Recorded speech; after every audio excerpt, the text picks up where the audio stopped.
À gauche, sur cette photo, voici le conducteur de la BMW à l'origine du drame. L'information est confirmée par le parquet général. Il s'agit de Paolo F., 34 ans, originaire de La Louvière. Dans plusieurs vidéos postées sur les réseaux sociaux, il se présente comme étant un adepte de la vitesse, comme sur ces images filmées à quelques kilomètres à peine des lieux de l'accident. Aujourd'hui, on apprend que l'homme est connu de la justice. Il avait déjà écopé d'un retrait de permis. Je confirme qu'un des deux a déjà été condamné pour des faits de roulage en 2017. Il s'agit probablement de faits relativement graves. Des infractions graves dont les raisons peuvent être diverses, excès de vitesse ou conduite sous influence. Dans tous les cas, cela nécessite le passage de plusieurs examens. Dans le cadre de la commission de certaines infractions, de certains faits de roulage, des faits graves, le tribunal de police peut conditionner la restitution du permis de conduire après une déchéance au passage de 4 examens, un examen pratique, un examen théorique, un examen médical et un examen psychologique. Aujourd'hui, le parquet confirme également que les deux hommes ont été contrôlés positifs à l'alcool. Pour le conducteur, il s'agit d'une intoxication qualifiée de légère et qui n'entraîne pas un retrait de permis. Le passager, lui, est contrôlé à un taux plus élevé. Quant à la présence de stupéfiants, les résultats des premiers tests sont négatifs. D'après les premiers résultats de l'enquête, les deux hommes revenaient de boîte de nuit.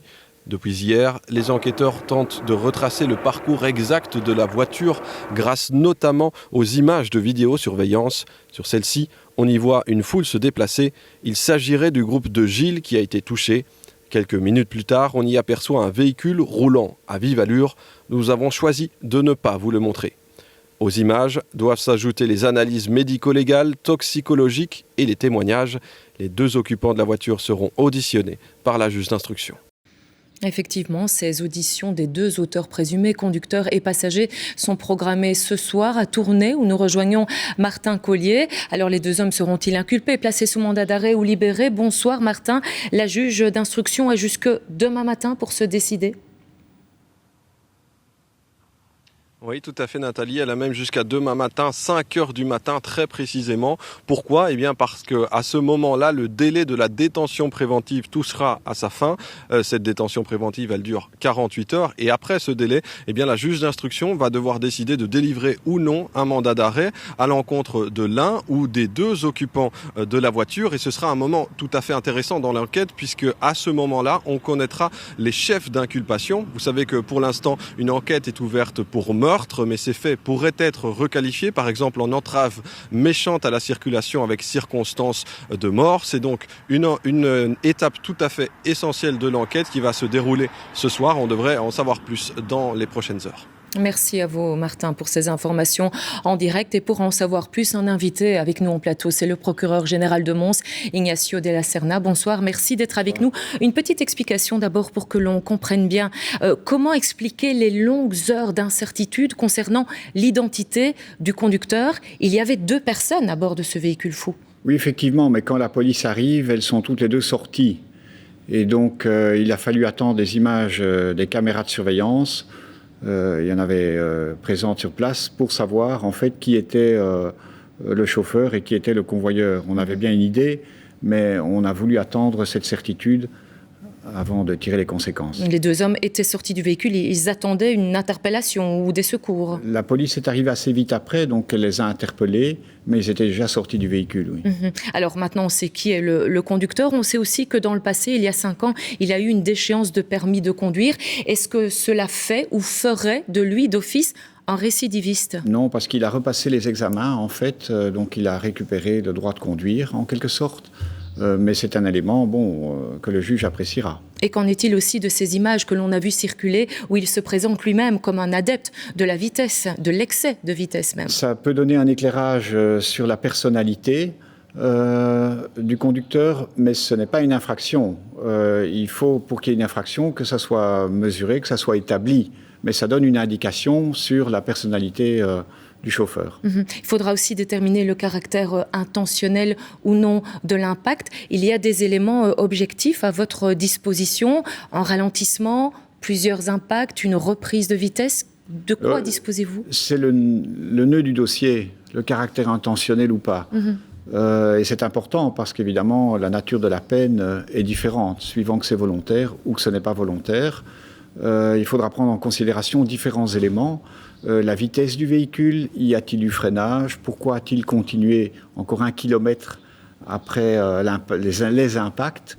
Mais c'est un peu tôt pour répondre à cette question. Ouais. On attend encore différents éléments dans l'enquête. La police, on le disait, a relevé une légère intoxication alcoolique, c'est-à-dire c'est très précis en fait. Oui, c'est 0,29 grammes par millilitre alvéolaire expiré.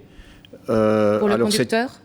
Pour le conducteur, tout à fait. C'est léger, mais on est néanmoins au stade d'une infraction. C'est 0,22 qui est autorisé, c'est juste. 0,22 est la limite, effectivement, et entre 0,22 et 0,35, c'est l'immobilisation pendant 3 heures. Vous ne pouvez pas conduire pendant 3 heures. Et quant aux passagers, on sait aussi s'il y avait... Le passager, c'est un peu plus, c'est 0,41, mais lui n'était pas au volant. Un passager qui affirme aujourd'hui que c'était un accident, qu'il dormait, c'est exact ? Je ne vais pas me prononcer sur les auditions parce que les suspects vont comparaître devant le juge d'instruction et donc je laisse le juge d'instruction apprécier. Effectivement, audition prévue ce soir. Je vous propose de rester avec nous parce qu'il y a l'enquête d'un côté, il y a aussi l'émotion et les hommages de l'autre. Depuis la fin de la matinée, un registre de condoléances est ouvert à l'hôtel de ville de la Louvière. De près ou de loin, les habitants de la région du centre connaissent tous au moins une des 6 victimes ou au moins un des nombreux blessés. Raphaël Albardier, Thierry Eblom et Mathieu Van Winkel. Il a tenu à être parmi les premiers à signer le registre de condoléances, la casquette et les couleurs de son club de foot en évidence, parce que parmi les victimes, il y a un ami d'abord, mais qui était aussi un steward qui ne manquait jamais aucun match. J'étais choqué, j'en pouvais plus. D'ailleurs, toute l'après-midi, j'ai eu le cœur gros. J'en ai pleuré parce qu'en plus, j'ai perdu un ami. Donc, c'est triste. Et pour toute la famille, et pour tous les gens qui étaient là-bas, vous pensez bien le carnaval, ils étaient tous heureux de faire le carnaval et qu'on a dû tout arrêter. Parmi les victimes de Strépy, on retrouve aussi un supporter du même club de foot. Il travaillait dans ce supermarché louviérois. Il était aussi délégué syndical. Ici, le personnel a pris le temps pour digérer la nouvelle, même si c'est difficile. On n'aurait jamais imaginé ça et c'est vrai que c'est un choc. En plus, dans des circonstances comme celle-là, c'est tragique. Voilà, c'est de l'émotion, c'est du recueillement. Voilà, je pense qu'on exprime chacun à sa façon et moi, enfin, honnêtement, me concernant au niveau de la délégation, la meilleure chose pour lui rendre hommage, c'est de lui dire que c'était un bon camarade, un bon copain et honnêtement, il va nous manquer, franchement.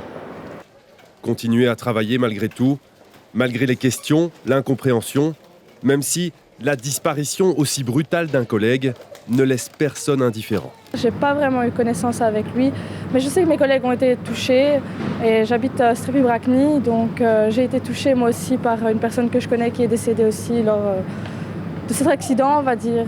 Une autre personne par ailleurs ? Oui, une personne proche qui est le tonton d'une bonne amie à moi. Tout le monde à la Louvière semble connaître de près ou de loin une victime de l'accident de Strépy. Le sentiment d'avoir été aussi un peu touché par le drame est collectif.